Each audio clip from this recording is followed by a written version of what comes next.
Sun travels வடமாகாணத்தில் சட்டபூர்வமான அனுமதியுடன் இயங்குகின்ற visa consultants and ticket agent. உங்கள் பெறுமதியான கடவுச்சீட்டுகள், ஆவணங்கள் போன்றவற்றுக்கு பாதுகாப்பான அனுமதி பெற்ற நிறுவனம் சன் டிராவல்ஸ்.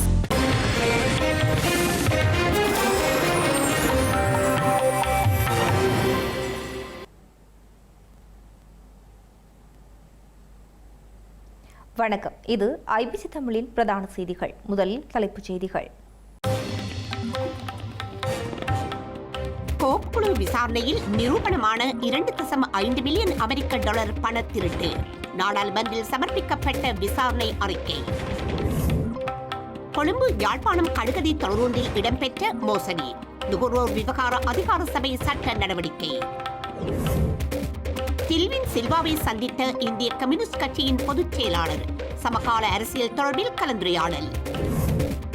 வரலாற்று சிறப்புமிக்க கதிர்காம ஆடிவேல் உற்சவம். திறக்கப்பட்ட காட்டுப்பாதை. விஜய்க்கு கரூரில் அமோக வரவேற்பு. அரச நியமனம் வழங்கவும் தடையில்லை என நீதிமன்றம் உத்தரவு. தொழிற்கட்சியின் தலைவராக ஆண்டி பெர்ஹாம் தெரிவு செய்யப்படும் சாத்தியம். அதிகளவான உறுப்பினர்கள் ஆதரவு. இனி விரிவான செய்திகள். திரைசேரியிலிருந்து 2.5 மில்லியன் அமெரிக்க டாலர் பணம் இணைய ஊடுருவக்காரர்களினால் திருடப்பட்டமை நாடாளுமன்ற பொது நிதிக்குழுவின் விசாரணை அறிக்கைகளூடாக நிரூபிக்கப்பட்டுள்ளதாக அதன் தலைவர் ஹர்ஷடி சில்வா தெரிவித்துள்ளார். திரைசேரியிலிருந்து 2.5 மில்லியன் அமெரிக்க டாலர் பணம் இணைய ஊடுருவல்காரர்களினால் திருடப்பட்டமை தொடர்பான நாடாளுமன்ற பொது நிதிக்குழுவின் விசாரணை அறிக்கை இன்று நாடாளுமன்றத்தில் சமர்ப்பிக்கப்பட்டது. இந்த அறிக்கைகளின்படி வெளிநாட்டு கடன் திருப்பிச் செலுத்தும் முழு செயல்முறையையும் தேசிய தணிக்கை அலுவலகம் உடனடியாக ஆய்வு செய்ய வேண்டும் என அந்த குழுவின் தலைவர் ஹர்ஷடி சில்வா பரிந்துரைத்துள்ளார். இணையவழி மோசடியால் பாதிக்கப்பட்ட நிறுவனங்களின் கணனி அமைப்புகளையும் எண்ணியல் செயற்பாடுகளையும் இலங்கை கணனி அவசரகால ஆயத்த குழுவின் ஆதரவுடன் உடனடியாக தர முயற்சுமாறு அவர் கேட்டுக் கொண்டுள்ளார். இணையவழி மோசடி ஒன்று நிகழ்ந்ததன் ஊடாக 2.5 மில்லியன் அமெரிக்க டாலர் திருடப்பட்டதை விசாரணைகள் உறுதிப்படுத்தியதாக ஹர்ஷடி சில்வா தெரிவித்தார். சம்பந்தப்பட்ட நிறுவனங்களுக்குள் சதித்திட்டம் இருந்ததா என்பது குறித்து விசாரணை நடத்த நாடாளுமன்றத்திற்கு அதிகாரம் இல்லை என்றும் அவர் மேலும் கூறினார். கோப் குழுவின் விசாரணைகளுக்கு நிதியமைச்சின் செயலாளர், மத்திய வங்கி ஆளுநர், சம்பந்தப்பட்ட நிறுவனங்களின் அதிகாரிகள் ஆகியோர் முழு ஒத்துழைப்பு அளித்ததாக அவர் தெரிவித்தார். கொழும்பிலிருந்து யாழ்ப்பாணம் கடுகதி தொடருந்து உணவகத்தில் அதிக விலை பொருட்கள் விற்பனை செய்யப்பட்டமை கண்டறியப்பட்டுள்ளது. ஸ்ரீலங்கா நுகர்வோர் விவகார சபை அதிகாரிகளால் மேற்கொள்ளப்பட்ட சுற்றி வளைப்பின் போது இந்த விடயம் வெளிச்சத்துக்கு வந்துள்ளது. கொழும்பிலிருந்து யாழ்ப்பாணம் நோக்கி பயணித்த கடுகதை தொடருந்தில் உள்ள உணவகத்தினுள் நிர்ணயிக்கப்பட்ட விலையை விட அதிக விலைக்கு குடிநீர் போத்தல்கள் விற்பனை செய்தமை கண்டறியப்பட்டுள்ளது. அனுராதபுரம் தொடருந்து நிலையத்தில் வைத்து மேற்கொள்ளப்பட்ட இந்த சுற்றி வளைப்பின் போது 120 ரூபாய் என குறிக்கப்பட்டிருந்த குடிநீர் போத்தல் ஒன்று 150 ரூபாவிற்கு விற்பனை செய்யப்பட்டமை கண்டறியப்பட்டுள்ளது.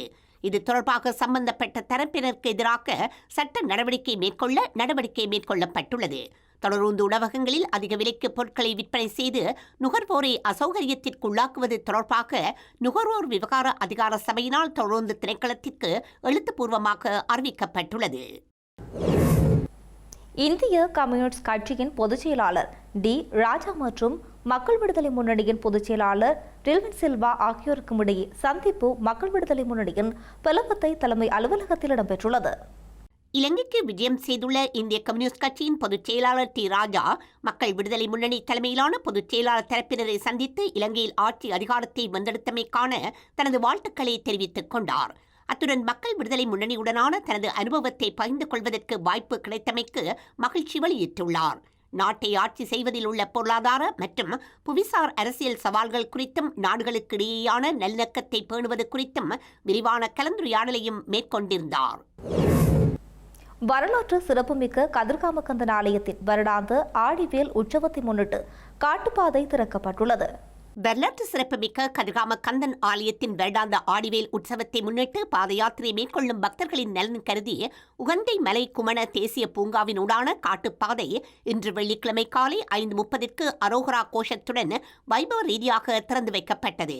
அம்பாறை மாவட்ட மேலதிக அரசாங்க அதிபரின் தலைமையில் நடைபெற்ற நிகழ்வில் உகந்தை மலைமுருகன் ஆலயத்தில் விசேட பூஜை வழிபாடுகள் இடம்பெற்றன. அதனைத் தொடர்ந்து வழிபாடுகளில் கலந்து கொண்ட அதிதிகளால் உகந்தை மலை குமண தேசிய பூங்காவினூடான காட்டுப்பாதை பக்தர்களின் பயன்பாட்டிற்காக உத்தியோகபூர்வமாக இன்று திறந்து வைக்கப்பட்டது. அத்துடன் எதிர்வரும் 24ஆம் தேதி மாலை 3 மணிக்கு காட்டுப்பாதை மூடப்படவுள்ளது.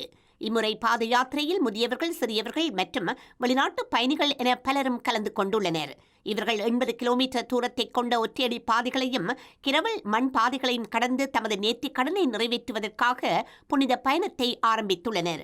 கதிர்காம கந்தன் ஆலய வருடாந்த ஆடிவேல் உற்சவம் எதிர்வரும் 15ஆம் தேதி கொடியேற்றத்துடன் ஆரம்பமாக உள்ளது.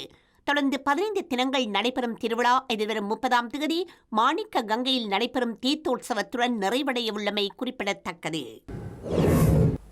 கல்முனை மாநகர சபையின் பதில் ஆணையாளரை ஊழியர் ஒருவர் அச்சுறுத்திய சம்பந்தத்தில் விசாரணைகள் ஆரம்பிக்கப்பட்டுள்ளது.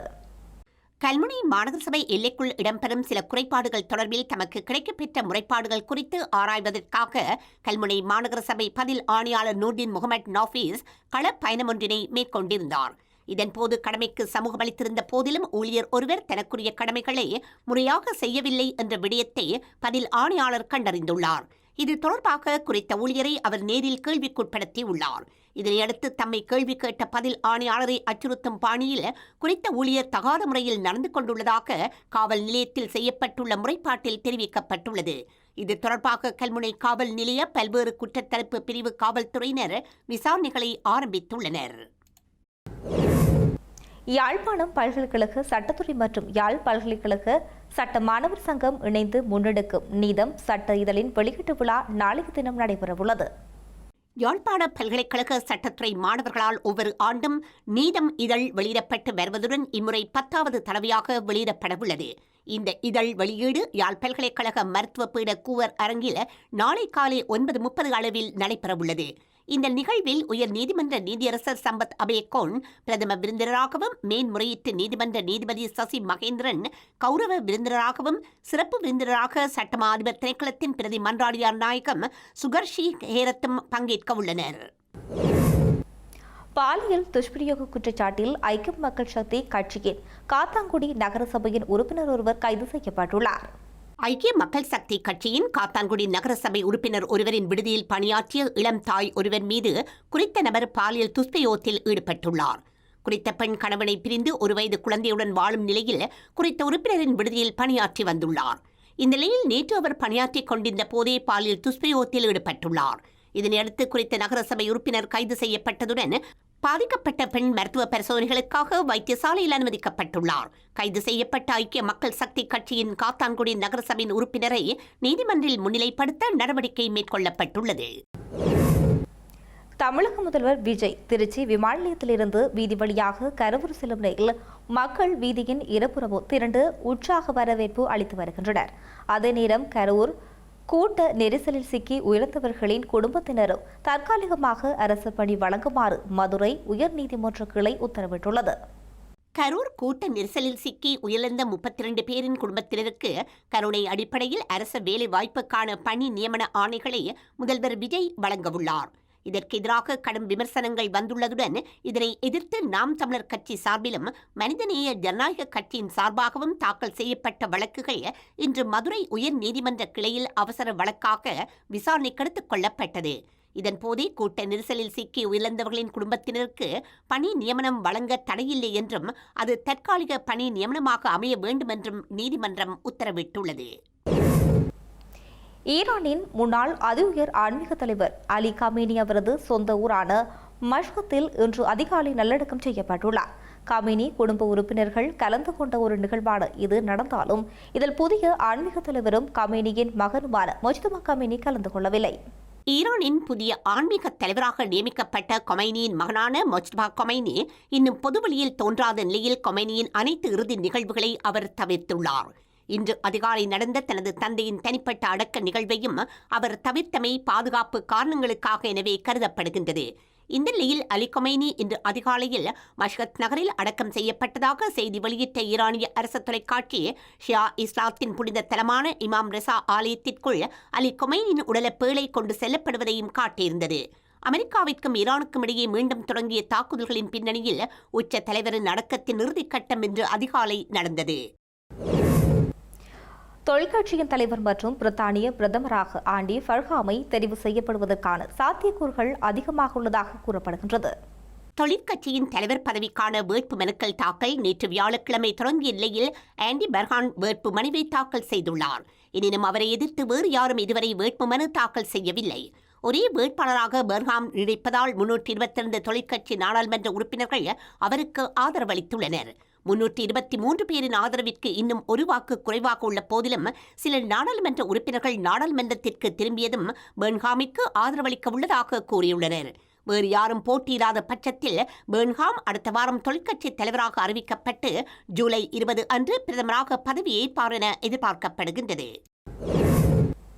செய்திகளின் நிறைவாக மீண்டும் தலைப்புச் செய்திகள். கோப் குழு விசாரணையில் நிரூபணமான 2.5 மில்லியன் அமெரிக்க டாலர் பண திருட்டு. நாடாளுமன்றில் சமர்ப்பிக்கப்பட்ட விசாரணை அறிக்கை. கொழும்பு யாழ்ப்பாணம் கடுகதி தொடரொன்றில் இடம்பெற்ற மோசடி. நுகர்வோர் விவகார அதிகார சபை சட்ட நடவடிக்கை. தில்வின் சில்வாவை சந்தித்த இந்திய கம்யூனிஸ்ட் கட்சியின் பொதுச் செயலாளர். சமகால அரசியல் தொடர்பில் கலந்துரையாடல். வரலாற்று சிறப்புமிக்க கதிர்காம ஆடிவேல் உற்சவம். திறக்கப்பட்ட காட்டுப்பாதை. விஜய்க்கு கரூரில் அமோக வரவேற்பு. அரச நியமனம் வழங்கவும் தடையில்லை என நீதிமன்றம் உத்தரவு. தொழிற்கட்சியின் தலைவராக ஆண்டி பெர்ஹாம் தெரிவு செய்யப்படும் சாத்தியம். அதிகளவான உறுப்பினர்கள் ஆதரவு. இத்துடன் ஐபிசி தமிழின் பிரதான செய்திகள் நிறைவு பெற்றன. உடனுக்குடன் செய்திகளை அறிந்து கொள்ள ibctamil.com என்ற எமது இணையதளத்தை பார்வையிடுங்கள். வணக்கம்.